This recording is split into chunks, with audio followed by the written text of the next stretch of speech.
In 1 Peter chapter 4, Peter talks about suffering for being a Christian. Starting in verse 14, he writes, "If you are reproached for the name of Christ, blessed are you." And later on he says, "But let none of you suffer as a murderer, a thief, an evildoer, or as a busybody in other people's matters." Suffering as a busybody, you might wonder? Some translations use the word meddler here, and the NASB even has a footnote that says literally one who oversees others' affairs. So what is Peter talking about here? I recently got a message from a friend asking that question, and he piqued my curiosity, since I too have often wondered the same thing. So I decided to take a deeper look at what Peter might mean in this verse by a busybody, or a meddler, or an overseer in other people's matters. Well, first off, you're right to wonder what Peter is really talking about if you're asking the same question as me. I mean, the flow of his logic is fairly straightforward.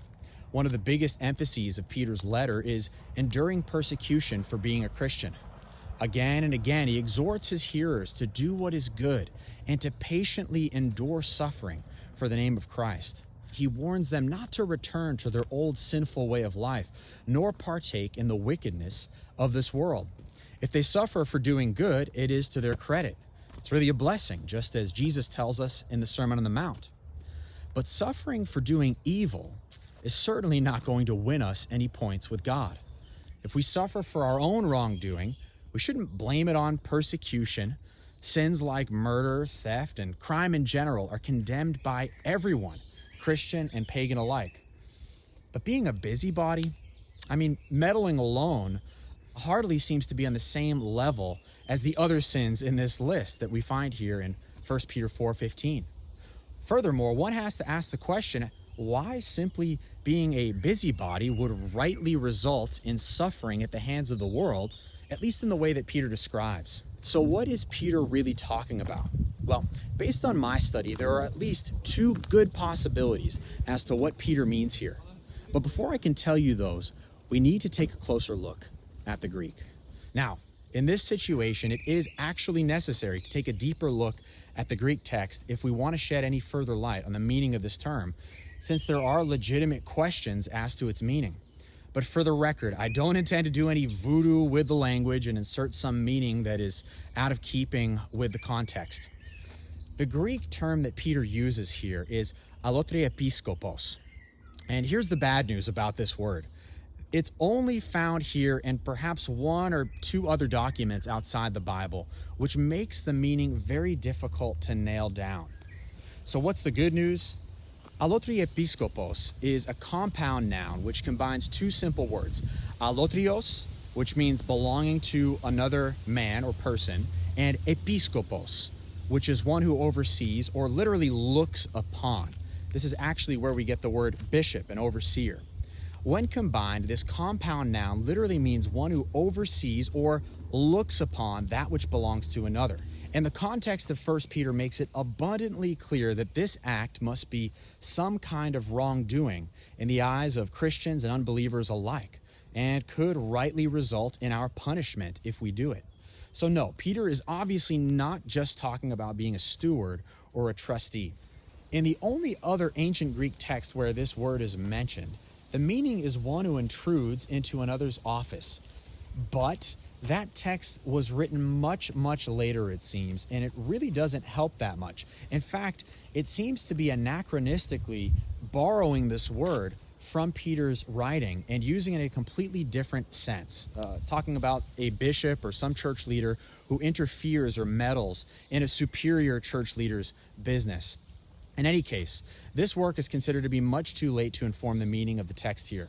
So, we're really just left with the literal meaning of this compound word, one who oversees or looks upon that which belongs to another. Now, when we're uncertain about the meaning of a particular Greek word, one option is to look at how other ancient translations of the Greek render the term. For instance, the Latin Vulgate renders this word quite differently from our modern translations, in English at least. It says, one who covets or longs for that which belongs to others, alienorum appetitor. And there are other old Latin translations and versions that give a variety of renderings of this text. from one who is observing what belongs to another to a person who carries on the affairs of another. So I even took a look at the ancient Ethiopic and Coptic translations of the text to see how they render this word. And they all translate it pretty similarly. The Ethiopic has one who loves or covets that which belongs to another. One of the Coptic versions, the Sahidic, says a lover of that which is not his. And the Coptic Bohairic version says a looker on that which is not his. Now, this last translation is perhaps the most important since it's known as an ultra-literal translation from the Greek, and it's considered to be pretty early. At the end of the day, we're really left with 2 or 3 good possibilities as to what Peter means by this word. Option 1 is this.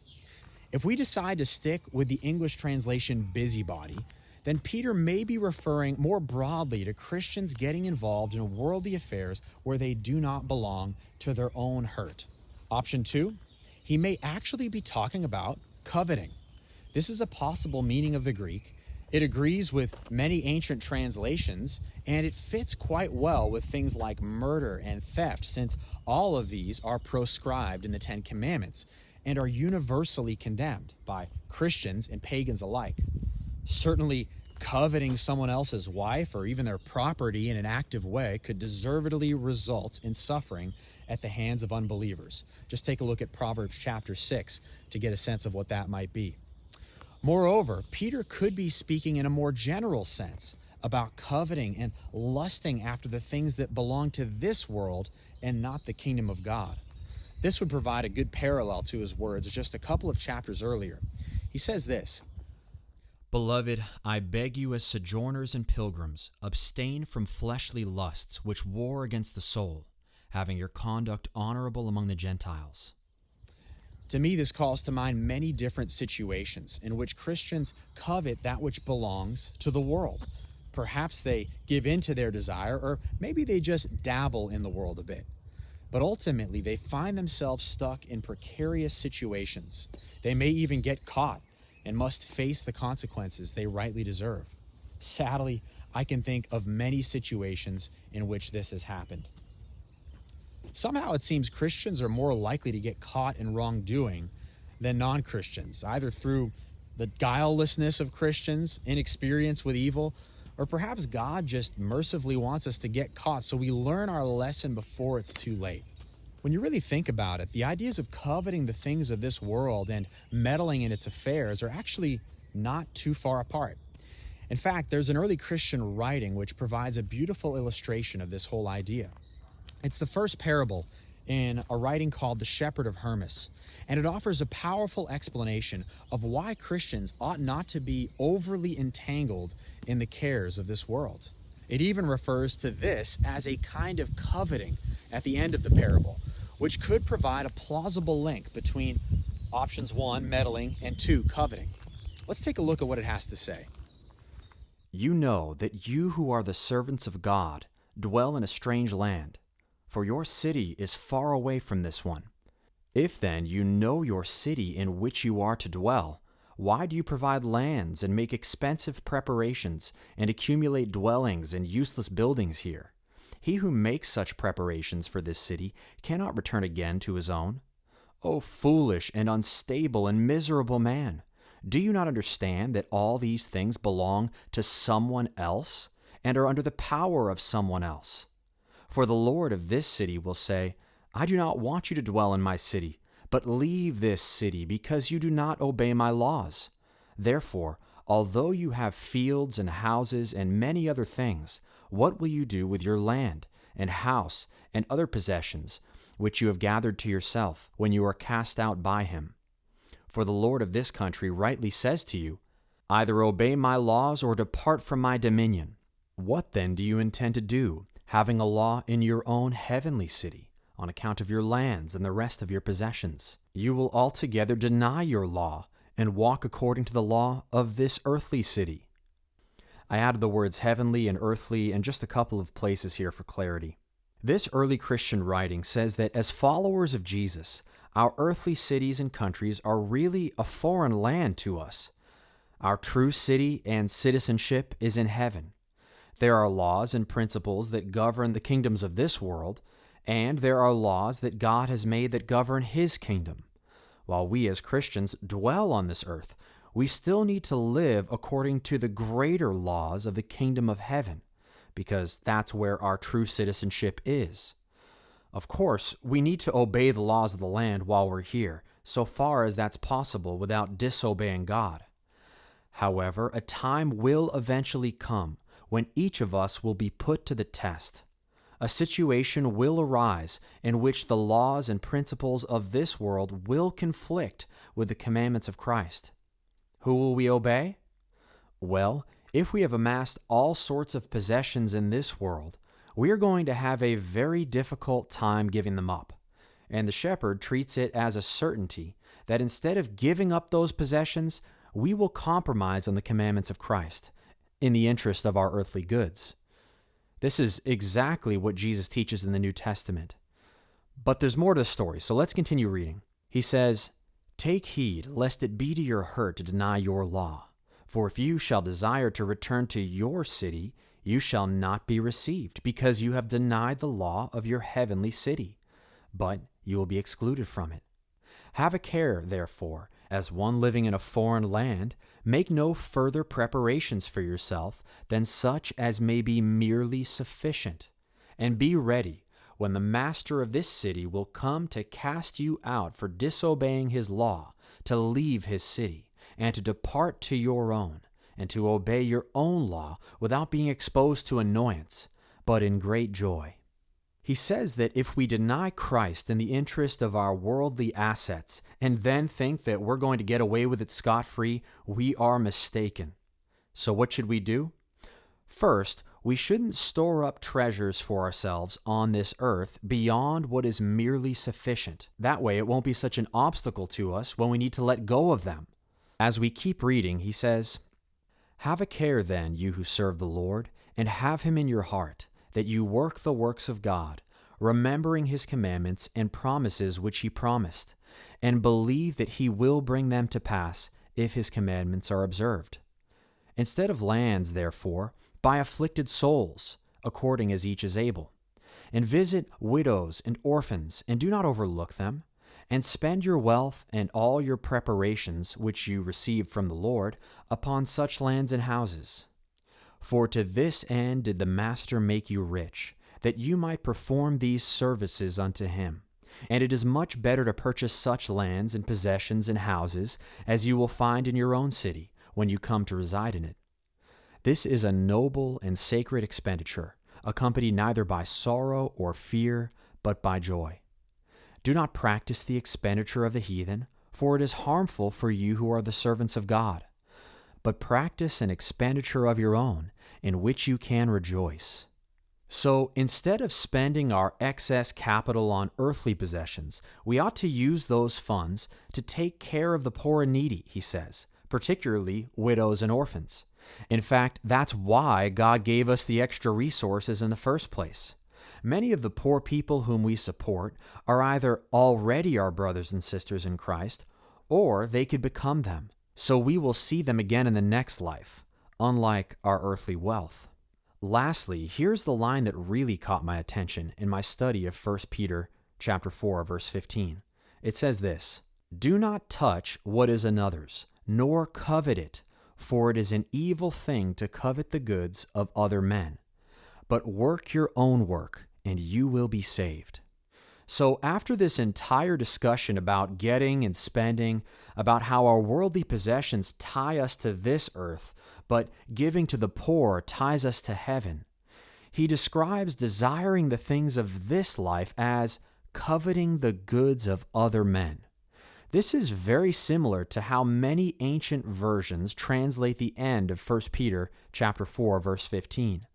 Well, by now we've moved well beyond the scope of that passage in 1 Peter, and I only provide this excerpt from the Shepherd of Hermas as an interesting and really convicting example of how coveting the things of this life and getting too entangled in possessions in this world can really get us into trouble as followers of Jesus, who should really have our treasures stored up in heaven. When Christians covet and entangle themselves in the things of this world, they do so at their own peril. But rather than preaching a whole sermon based on one word of uncertain meaning, let's move on from our main discussion of 1 Peter chapter 4, verse 15, and take a moment to focus on an idea that I believe is at the heart of this whole discussion. In 1 John 2:15, we read this, "Do not love the world or the things in the world. If anyone loves the world, the love of the Father is not in him. For all that is in the world, the lust of the flesh, the lust of the eyes, and the pride of life, is not of the Father, but is of the world. And the world is passing away, and the lust of it. But he who does the will of God abides forever." We as Christians should not love the things of this world, but instead we should have our hearts set on things above. The love of the world and the lust of the flesh that John talks about here sounds a lot like the kind of worldly lust that Peter refers to again and again in several places in his first letter. When we love the things of this world, we show that our citizenship is not really in heaven. We show that we probably don't even believe in a true reward in heaven. At least, not the kind of reward that would be worth giving up everything in this life to attain. I'm also reminded of Hebrews chapter 11. Starting in verse 9, we read about Abraham, and it says, "By faith he dwelt in the land of promise, as in a foreign country, dwelling in tents with Isaac and Jacob, the heirs with him of the same promise. For he waited for the city which has foundations, whose builder and maker is God." Abraham was living as a nomadic stranger, a sojourner in a foreign land. While God gave Abraham considerable wealth, and he certainly had the means to build not only a house, but even a small city, he didn't. Why not? Because this world was not his home, and he knew it. Hebrews tells us he was waiting for the city of God. He didn't covet or get overly entangled in the things of this life. Picking up in verse 13, we read, "These all died in faith, not having received the promises, but having seen them afar off, were assured of them, embraced them, and confessed that they were strangers and pilgrims on the earth. For those who say such things declare plainly that they seek a homeland. And truly, if they had called to mind that country from which they had come out, they would have had opportunity to return. But now they desire a better, that is, a heavenly country. Therefore God is not ashamed to be called their God, for he has prepared a city for them." All the people of faith about whom we read in Hebrews 11 consider themselves to be strangers and pilgrims on earth. When you have this perspective, you don't hold on to or covet the things of this life, and you don't meddle in matters in which you have no business. Instead, your heart's set on your heavenly country, and you're focused on what it's going to take to get you there. Here are some questions for us to meditate on as we conclude. How have your earthly entanglements compromised your commitment to Christ? I didn't ask if, but how. We all have earthly entanglements, and we have to figure out how they're compromising us and how we can deal with that. What would happen if you had to break a commandment of God in order to keep your possessions, or your job, or some friendships? Would you break the commandment of God? Or would you deny the world instead and stay faithful to your Lord Jesus, even if it means giving those things up? Do you eye and covet the things of this world, even if you don't have them? Sometimes we don't take the things of the world, but we still covet them. We still eye them. We're still a looker upon of the things of this world in a way that hurts us and is to our detriment. In any case, it's starting to get a little stormy out here. So I'll leave you with those thoughts. Well, that's it for now, guys. I'll talk to you soon. Love you a lot.